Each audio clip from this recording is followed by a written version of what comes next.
अवघ्या 2 सेकंदाच्या व्हिडिओवरून खोल दरीतून शोधला सूर्यकांतचा मृतदेह. शिवदुर्ग मित्र लोणावळ्याच्या बहादर शिलेदारांनी केली अविस्मरणीय कामगिरी.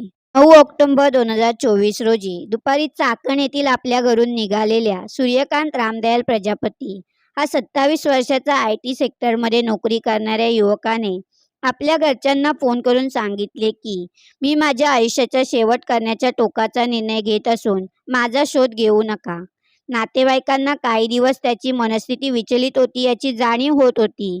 त्यात त्याने अचानक न सांगता घरून निघून जाणे आणि संभ्रमावस्था निर्माण करण्याचा फोनवरून निरोप देणे त्यांना धोक्याचे वाटले. म्हणून त्यांनी चाकण पोलीस ठाण्यात सूर्यकांत हरवल्याची तक्रार दाखल केली. तक्रारीच्या अनुषंगाने पोलीस यंत्रणेने शोध सुरू केला असता मोबाईलच्या टॉवरवरून त्याचे शेवटचे लोकेशन लोणावळा येथे असल्याचे आणि कॉल रेकॉर्ड तपासले असता त्याचा शेवटचा अवघ्या 2 सेकंदाचा व्हिडिओ कॉल हा एका निसर्गमय ठिकाणाहून त्याने केल्याचे दिसून आले. त्या अनुषंगाने लोणावळ्यामध्ये प्रत्यक्ष येऊन पोलीस यंत्रणेसोबत नातेवाईकांनी सूर्यकांतचा कसून शोध घेण्यास सुरुवात केली. मात्र त्यांना काही सुगावा लागत नव्हता. सर्वांनी लोणावळ्यासह खंडाळा आणि खोपोली भागात अनेकांकडे चौकशी देखील सुरू केली होती. दिवस जसे जसे पुढे जात होते तसे तसे सूर्यकांतने आपण जीवाचे बरीवाईट करणार असल्याचे केलेले विधान खोटे असावे असे एकीकडे वाटत असताना दुसरीकडे त्याने सांगितल्याप्रमाणे जर कृत्य केले असेल तर त्याचे शव तरी मिळावे अशी अपेक्षा ठेवून नातेवाईकांनी शिवदुर्ग मित्र लोणावळा यांच्याशी संपर्क साधला. सूर्यकांतच्या नातेवाईकांच्या विनंतीला अनुसरून शिवदुर्ग मित्राच्या शिलेदारांनी सुनील गायकवाड यांच्या नेतृत्वाखाली आंबिवलीपासून लायन पॉइंट, शिवलिंग पॉइंट ते खंडाळ्याची शेवटचे टोक असलेल्या सनसेट पॉइंट पर्यंत ज्या ज्या ठिकाणी संशय वाटेल त्या त्या ठिकाणी जाऊन रेकी केली. मात्र त्यांनाही सूर्यकांतचा शोध लागला नाही. शिवदुर्ग मित्रचे सुनील गायकवाड आणि अपघातग्रस्तांच्या मदतीसाठी सामाजिक संस्थेचे गुरुनाथ चाटेलकर यांनी सूर्यकांतचा शोध घेण्याच्या दृष्टीने विचारविनिमय आणि पोलीस यंत्रणेकडून प्राप्त झालेल्या शेवटच्या अवघ्या 2 सेकंदाच्या व्हिडिओ कॉलचे रेकॉर्डिंग कोणत्या ठिकाणी केले गेले असावे याचा आढावा घेतला असता कॉल केलेल्या ठिकाणाहून येणाऱ्या आवाजावरून सूर्यकांतच्या जवळपास वाहनांची वर्दळ सुरू असल्याचे स्पष्ट झाले.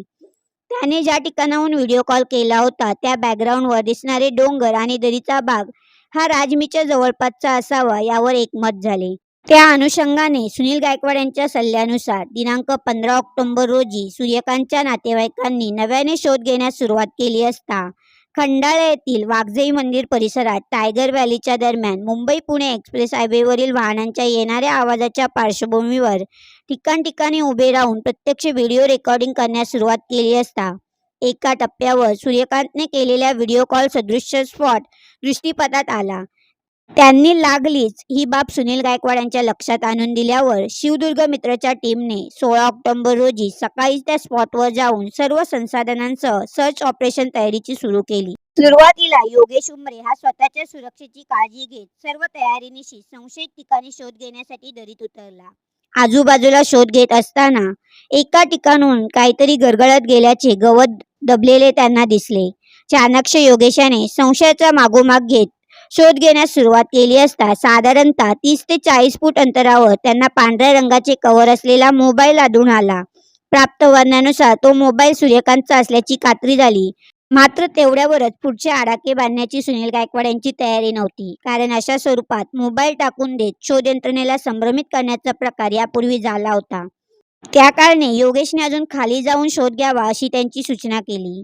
जवळपास 90 अंशाच्या उभ्या कड्यावरून हजारो फूट खोल दरीत वाढलेल्या गवत, झुडपे आणि झाडांनी आच्छादित दरीत उतरणे अत्यंत कठीण होते. मात्र अडथळ्यांची भीती न बाळगता योगेश सरसर खाली उतरत असताना वॉकी टॉकीवरून बेस कॅम्पशी संपर्क करत अपडेट देत होता. जवळपास 300 फूट खाली गेल्यानंतर त्याला कुचकट दुर्गंध येऊ लागला. त्याच्या तीक्ष्ण संवेदनात तो मृतदेह दर्प असावा याची खात्री झाली. त्यानंतर 60 ते 70 फूट खाली गेल्यानंतर तेथे उपड्या अवस्थेत एक मृतदेह पडलेला आढळून आला. त्याने बेस कॅम्पवर याबाबतची माहिती देऊन त्याचा मृतदेह फोटो देखील पाठवला. एकंदर खानाखुणांवरून तो मृतदेह सूर्यकांतचा असावा अशी खात्री पटली. सुनील गायकवाड यांनी याबाबतची माहिती लोणावळा पोलीस स्टेशनचे पोलीस निरीक्षक जगताप आणि सूर्यकांतच्या नातेवाईकांना देऊन घटनास्थळी दाखल होण्यास सांगितले. एवढ्या खोलवर कुजलेल्या अवस्थेत असलेला मृतदेह वर घेणे म्हणजे मोठे दिव्यच होते. त्यासाठी आदित्य पिलाने आणि रोहित वर्तक यांनी खाली जाऊन योगेशला मदत करण्याचे ठरवले. बॉडी बॅग, पॅकिंगचे सर्व साहित्य आणि स्ट्रेचर घेऊन ते दोघे जण धोक्याची तमा न बाळगता योगेशचा मागावा घेत मृतदेहापर्यंत पोहोचले. तोवर बेस कॅम्पवर मृतदेह वर खेचून घेण्यासाठी अनुभवी सागर कुंभा त्यांच्या सल्ल्यानुसार सेटअप लावला गेला होता आणि सूर्यकांतचे नातेवाईकही घटनास्थळी पोहोचले होते. अपघातग्रस्तांच्या मदतीसाठी सामाजिक संस्थेचे गुरुनाथ चाटेलकर, महेश भोसले, धर्मा पाटील हे देखील या शोधकार्यात हातभार लावण्यासाठी दाखल झाले होते. खोल दरीत वाढलेल्या गवत आणि काट्याकुट्यांतून उभ्या चढणीवर मृतदेह वर घेताना राजेंद्र कडू, महेश मसने, आनंद गावडे, अनिल सुतार, कपिल दळवी, किरण वरे, सागर कुंभा, सागर दळवी, दिनेश पवार, शिवराज गायकवाड, प्रिन्स बैठा आणि समीर देशमुख यांनी सर्व ताकद पणाला लावली होती. साधारणतः 2 ते 2.5 तासाच्या खडतर प्रयत्नांनी सूर्यकांतचा मृतदेह वर आणण्यात यश आले. लोणावळा पोलीस स्टेशनचे पोलीस निरीक्षक जगताप आणि नातेवाईकांच्या हातात सूर्यकांतचा मृतदेह देऊन शिवदुर्ग मित्रच्या शिलेदारांनी मोहिमेसाठी वापरलेली संसाधने जमा करण्यास सुरुवात केली. हरवलेल्या सूर्यकांतचा शोध घेणे अवघड नव्हे तर अशक्य होते. मात्र अवघ्या 2 सेकंदाच्या व्हिडिओ कॉलचा आधार घेत खंडाळ्याच्या खोल दरीत पडलेल्या सूर्यकांतचा मृतदेह शेवटी शिवदुर्ग मित्राच्या बहादर शिलेदारांनी शोधून आपल्या यशस्वी शोध मोहिमेमध्ये या कामगिरीची भर घातली. सूर्यकांतच्या नातेवाईकांनी साश्रू नयनांनी सर्वांचे आभार मानत मृतदेह शोधण्यासाठी लावलेल्या जीवाच्या बाजीबद्दल कृतज्ञता व्यक्त केली. अशा नवनवीन बातम्या पाहण्यासाठी नवे पर्व या चॅनलला लाईक, शेअर अँड सबस्क्राईब करा.